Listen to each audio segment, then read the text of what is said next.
Buongiorno, everyone. Good afternoon, everyone.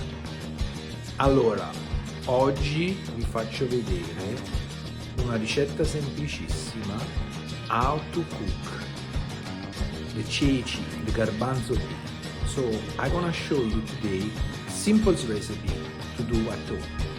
Watch me. Ciao.